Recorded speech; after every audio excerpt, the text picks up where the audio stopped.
Hi friends, I am P. Venkatraju, Junior Lecturer in MLT, Government Junior College, Girls, Nizamabad.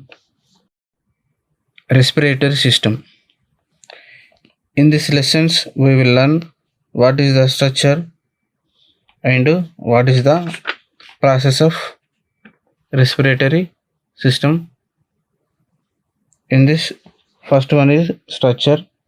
In this structure, definition, and another one is parts of respiratory system. In this we will learn objects. Student should know the structure of respiratory system, and another one, student should understand about respiratory muscles. First one is definition. What is the definition?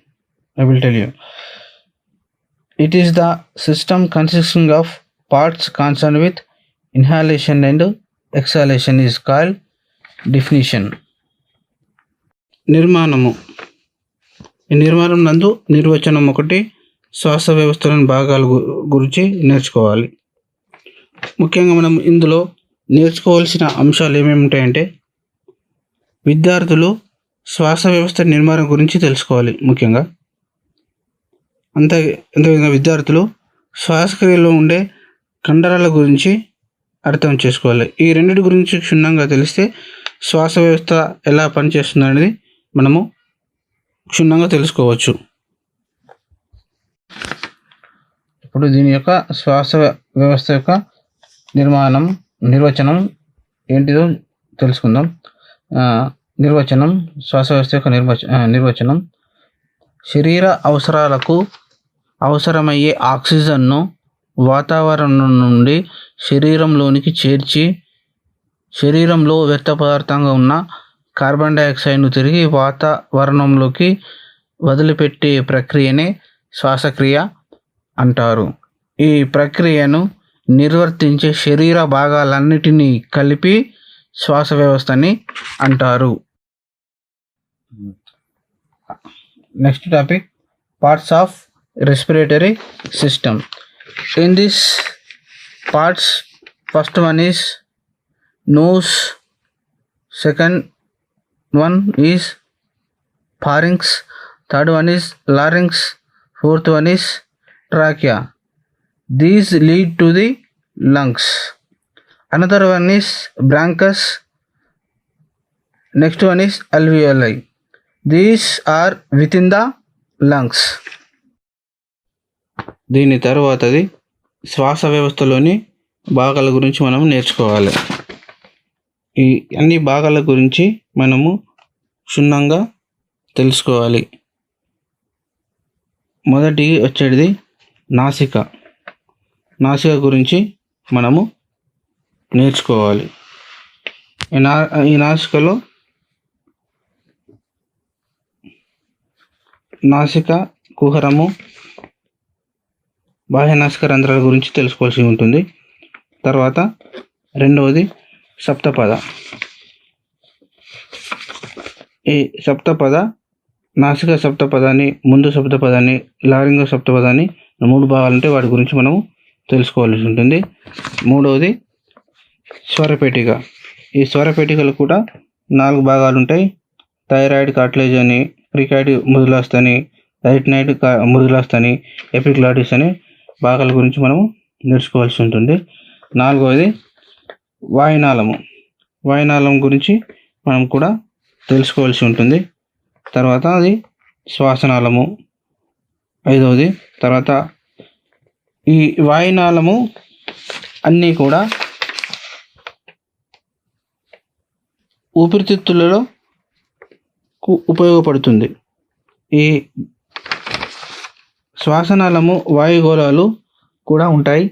ఇవన్నీ ఊపిరితిత్తుల ఆధీనంలో పనిచేస్తున్నాయి. ఇవి దీనిలోని ముఖ్యమైన భాగాలు. We will discuss. First one is nose. What is the nose?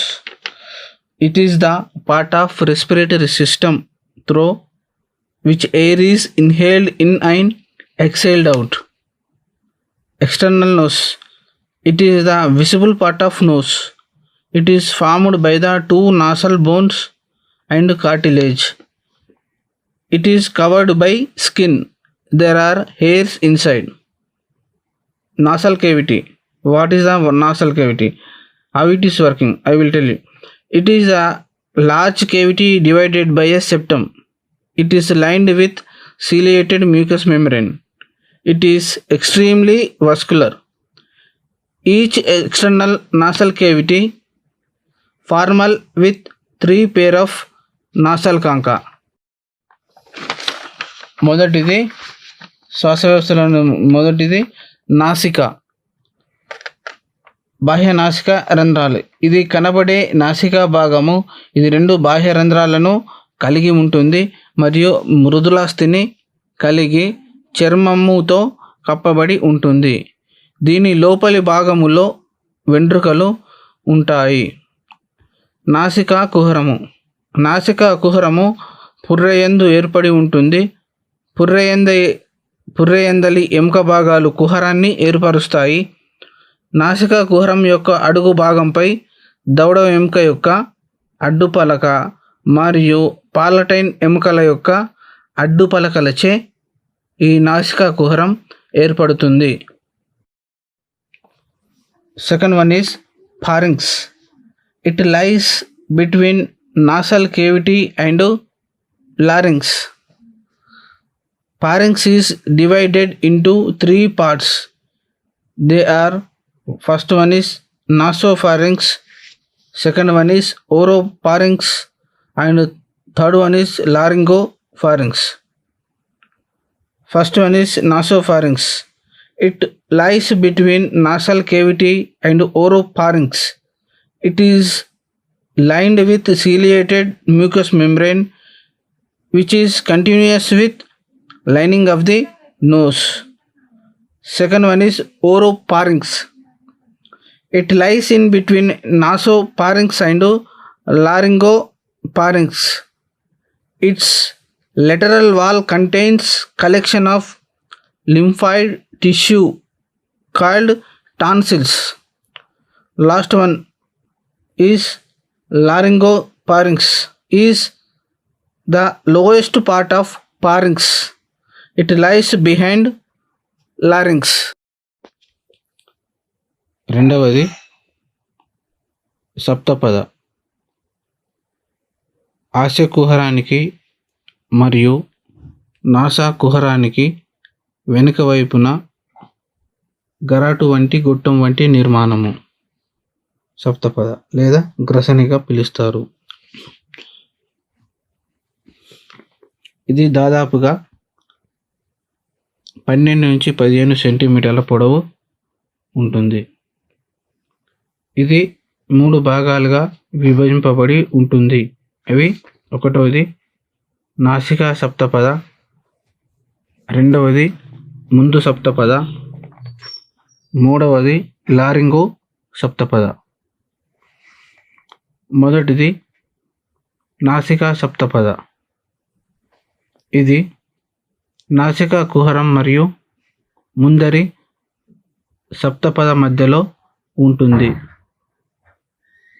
Ciliated నాసికా పొర నాసికా యొక్క వరుసలో ఉంటుంది.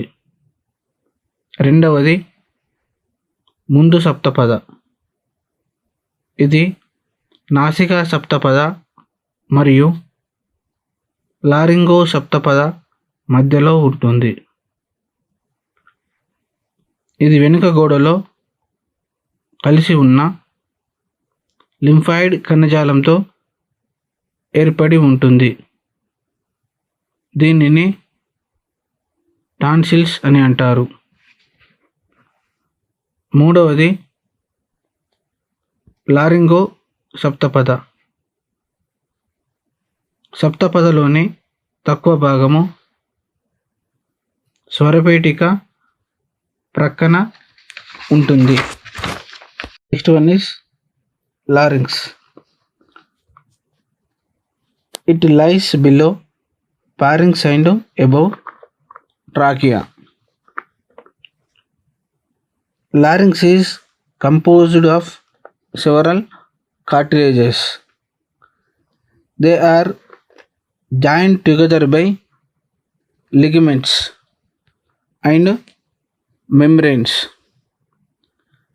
Cartilages of larynx are four types. First one is thyroid cartilage. Second one is cricoid cartilage. Third one is arytenoid cartilages. Fourth one is epiglottis. We will learn first one is thyroid cartilage. Thyroid cartilage is formed with two flat pieces of cartilage. It is the largest upper part. Thyroid cartilage is lined with stratified epithelium. Lower part is lined with ciliated epithelium. These are thyroid cartilages. Second one is cricoid cartilage. Cricoid cartilage, it lies below the thyroid cartilage. Its shape is like signet ring. It is broad at the back. It is lined with ciliated epithelium. These are cricoid cartilage. Third one is arytenoid cartilages. Arytenoid cartilages are a pair of small pyramids. They are made up of hyaline cartilage. They are located on the broad portion of cricoid cartilage. This is the arytenoid cartilages. Last one, fourth one is epiglottis. Epiglottis is a leaf-shaped cartilage. It is attached to the inside of the front wall of thyroid cartilage. తర్వాతది స్వరపేటిక. ఇది సప్తపదకు క్రింద మరియు వాయునాళం పైన ఉంటుంది. స్వరపేటిక అనేక మృదులాస్థులచే ఏర్పడి ఉంటుంది. అవి లిగమెంట్ పొరలచే కలిపి ఏర్పడి ఉంటుంది. స్వరపేటిక యొక్క మృదులాస్థులు ఇవి 4 రకాలు. 1 థైరాయిడ్ మృదులాస్థి, 2 క్రికాయిడ్ మృదులాస్థి, 3 అరిటినాయిడ్ మృదులాస్థి, చివరిగా 4వది ఎపిగ్లాటిస్. మొదటిది థైరాయిడ్ మృదులాస్థి. ఇది 2 సన్నని ముక్కలతో ఏర్పడిన మృదులాస్థి. ఇది పొడవైన పైభాగము.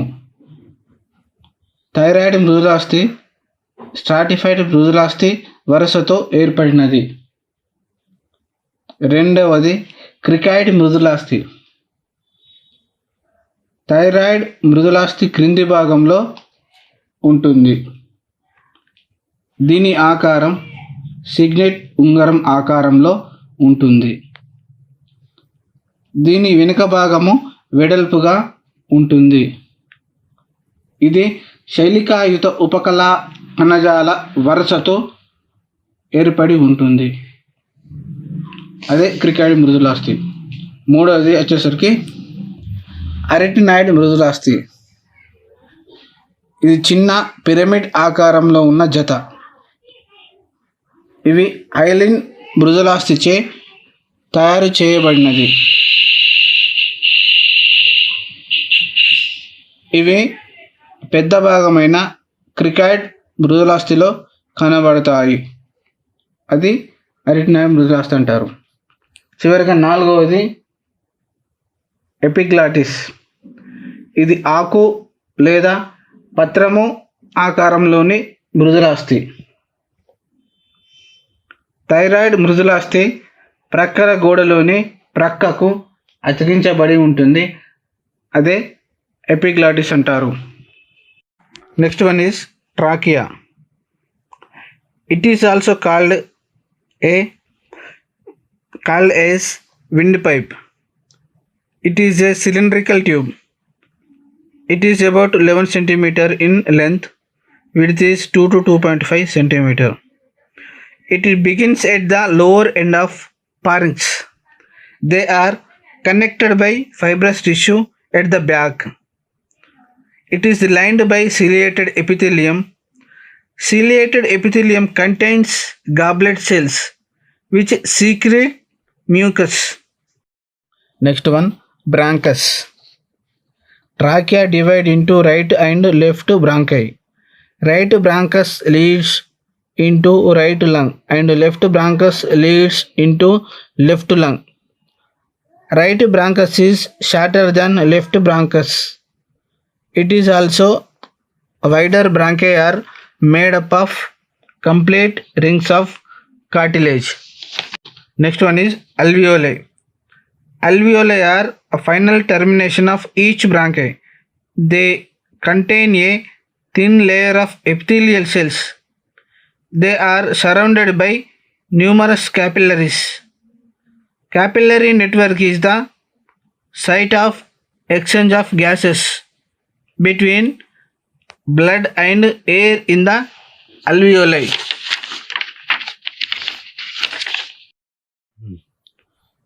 తర్వాతది వాయునాళము. వాయునాళం లేదా గాలిగొట్టం అనున్నది స్వరపేటిక తరువాతి భాగము. ఇది గొట్టము వంటి నిర్మాణము. ఇది 10 నుంచి 12 సెంటీమీటర్ల పొడవు మరియు 2 to 2.5 సెంటీమీటర్ల వ్యాసం కలిగి ఉన్న గొట్టము వంటి నిర్మాణము. నాసికా రంధ్రం క్రింది భాగంలోని చివరి భాగంలో మొదలవుతుంది.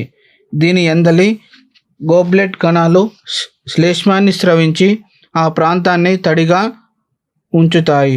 దీనిలో నునుపు కండరాలు ఉంటాయి. తర్వాతది శ్వాసనాళాలు. వాయునాళము కుడి మరియు ఎడమ ప్రధాన శ్వాసనాళాలుగా విడిపోతుంది. కుడి ప్రధాన శ్వాసనాళం కన్నా కొద్ది పొడవుగాను మరియు సన్నగాను ఉండి ఎడమ ఊపిరితిత్తులోనికి దాని హైలం వద్ద ప్రవేశిస్తుంది. తర్వాత చివరిది వాయుగోళాలు. అంత్యశ్వాసనాళికలు చివరిగా శ్వాసనాళికలు ఉంటాయి. ఈ శ్వాసనాళికలు గాలి బుడగల వంటి నిర్మాణాలను వాయుగోళాలని పిలుస్తారు. అవి సన్నని శలికాయుత కణజాలం యొక్క సన్నని పొరతో ఏర్పడి ఉంటుంది. అవి అనేకమైన కేశనాళికలను చుట్టుకొని కూడా ఉంటాయి. ఈ వాయుగోళంలోని గాలి, రక్తం మధ్య వాయువులను మార్చుతూ ఉంటుంది. అంటే ఈ వాయుగోళాలు మొత్తం గాలిని, రక్తంను, వాయువుల మధ్య ఉన్న తేడాను మార్చుతూ ఉంటాయి. Lungs are the principal organs concerned with respiratory process. They are 2 in number. They are spongy organs. They extend from roof of the neck to the diaphragm. Ribs,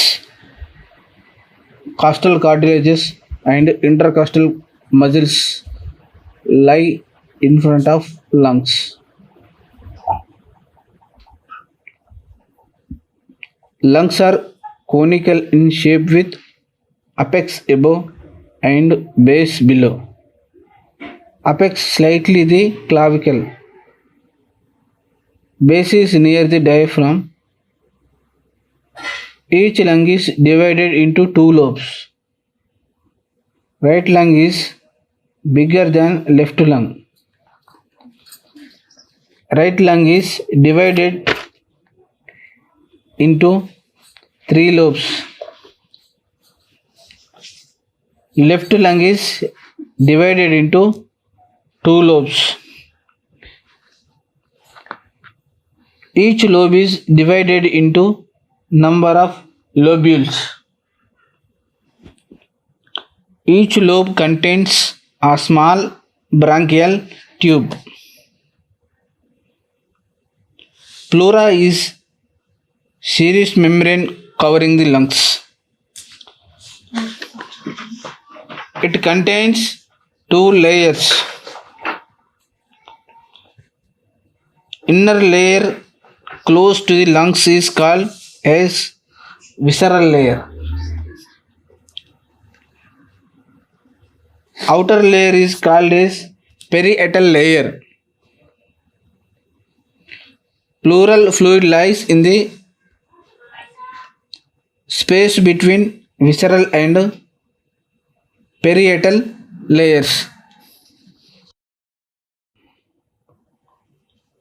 శ్వాసక్రియ నందు ప్రధానమైన భాగము ఊపిరితిత్తులు. అవి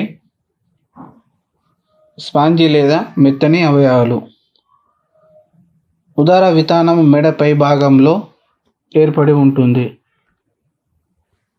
ప్రక్కటెముకలు, కాస్టల్ మృదులాస్థి మరియు అంతర్గత మధ్య కాస్టల్ కండరాల ముందు భాగంలో ఊపిరితిత్తులు ఏర్పడి ఉంటాయి. ఊపిరితిత్తులు శంకు ఆకారంలో ఉండి కొన భాగము పైన మరియు అడుగు భాగము క్రింద ఉంటుంది. కొన భాగము కొంచెం జతృకను దాటి ఉంటుంది. అడుగు భాగము ఉదర వితానం దగ్గర ఉంటుంది. ప్రతి ఊపిరితిత్తి రెండు లంబికలను కలిగి ఉంటుంది. ఎడమ ఊపిరితిత్తి కంటే కుడి ఊపిరితిత్తి పెద్దది. కుడి ఊపిరితిత్తి మూడు లంబికలుగా విభజింపబడినది. ఎడమ ఊపిరితిత్తి రెండు లంబికలుగా విభజింపబడినది. ప్రతి లంబిక అనేక ఉపలంబికలుగా విభజింపబడినది. ప్రతి లంబిక చిన్న శ్వాసనాళిక గొట్టం కలిగి ఉంటుంది. ప్లూరా సీరస్ పొర ఊపిరితిత్తులను కప్పి ఉంచుతుంది. ఇది రెండు పొరలను కలిగి ఉంటుంది. లోపలి పొర ఊపిరితిత్తులకు దగ్గరగా ఉంటుంది. దీనిని విసరల్ పొర అని అంటారు. బయటి పొరను పెరిఎటల్ పొర అని అంటారు. విసరల్ మరియు పెరిఎటల్ పొరల మధ్యన ఉండేది ప్లూరల్ ద్రవము అంటారు. Next one is respiratory muscles. Intercostal muscles and diaphragm are respiratory muscles. However, during forced respiration, sternocleidomastoid, platysma and abdominal muscles also participation. Intercostal muscles. There are two series of muscles, thus they are 11 pairs. They are external intercostal muscles and internal intercostal muscles. They are innervated by intercostal nerves. Next one is diaphragm. It is a large dome-shaped sheath of muscle. It separates thoracic cavity from abdominal cavity is called diaphragm. Last one is tidal volume. Tidal volume is the amount of air that moves in or out of the lungs with each respiratory cycle. It measures around 500 ml in average healthy adult male and approximately 400 ml in a healthy female. తర్వాతది శ్వాసక్రియ కండరాలు. అంతర్గత intercostal కండరాలు ఉదర వితానములను కలిపి శ్వాసక్రియ కండరాలు అని అంటారు. బలవంతంగా లేదా భారంగా శ్వాసక్రియ జరిగినప్పుడు స్టెర్నోక్లీడోమాస్టాయిడ్, ప్లాటిస్మా, జీర్ణ వ్యవస్థ కండరాలు కూడా పాల్గొంటాయి. ఇంటర్కాస్టల్ కండరాలు ఇవి 2 రకాల కండరాలు. ఇవి 11 జతలు. అవి బాహ్య ఇంటర్కాస్టల్ కండరాలు మరియు అంతర్గత ఇంటర్కాస్టల్ కండరాలు. ఇవి ఇంటర్కాస్టల్ కండరాల నాడుల ద్వారా విభజింపబడ్డాయి. తర్వాత ఉదర వితానం అంటే ఏంటో చూద్దాం. ఉదర వితానం అనగా ఇది ఉరక్కుహరం యొక్క అడుగు భాగాన్ని ఏర్పరిచే కండర నిర్మిత పొర. ఇది ఉరక్కుహరాన్ని ఉదర కుహరం నుండి వేరు చేస్తుంది. దీనినే ఉదర వితానం అని అంటారు. టైడల్ పరిమాణము. సాధారణ బ్రీతింగ్లో లోపలికి గ్రహించు లేదా బయటకు వదులు గాలి పరిమాణంను టైడల్ పరిమాణం అని అంటారు. ఆరోగ్యవంతమైన పురుషులలో దీని విలువ 500 మిల్లీలీటర్లు మరియు ఆరోగ్యవంతమైన స్త్రీలలో 400 మిల్లీలీటర్గా ఉంటుంది. What are the parts of respiratory system? This is the important question. Second one is write the parts of nose. Third one, what are the parts of pharynx? Fourth one is explain trachea. And fifth one is what are the bronchioles? Sixth one is what are the respiratory muscles? Seventh one is how many pairs of intercostal muscles are there? And eighth one is describe the diaphragm. And ninth one is what is the tidal volume? They are asking long questions, only one is there, that one is write the anatomy of respiratory system. This is the long question. పరీక్షలలో వచ్చే questions 2 మార్కులై importance క్వశ్చన్లు ప్రశ్నలు ఇప్పుడు చెప్తాను చూడండి. ఒకటవది శ్వాసక్రియ వ్యవస్థలోని భాగాలను తెలుపము. రెండవది నాసికలోని భాగములను తెలుపము. మూడవది సప్తపదులోని భాగాలను గురించి వ్రాయండి. నాలుగవది వాయునాళాన్ని గురించి వివరించండి. ఐదవ ప్రశ్న శ్వాసనాళం గురించి తెలపండి. ఆరవది శ్వాసక్రియ కండరాల గురించి తెలపండి. ఏడవది ఇంటర్కోస్టల్ కండరాలు ఎన్ని జతలు, వాటిని తెలపండి. ఎనిమిదవది డయాఫ్రమ్ గురించి వ్రాయండి. తొమ్మిదవ ప్రశ్న టైడల్ పరిమాణం గురించి లఘు ప్రశ్న అడుగుతారు.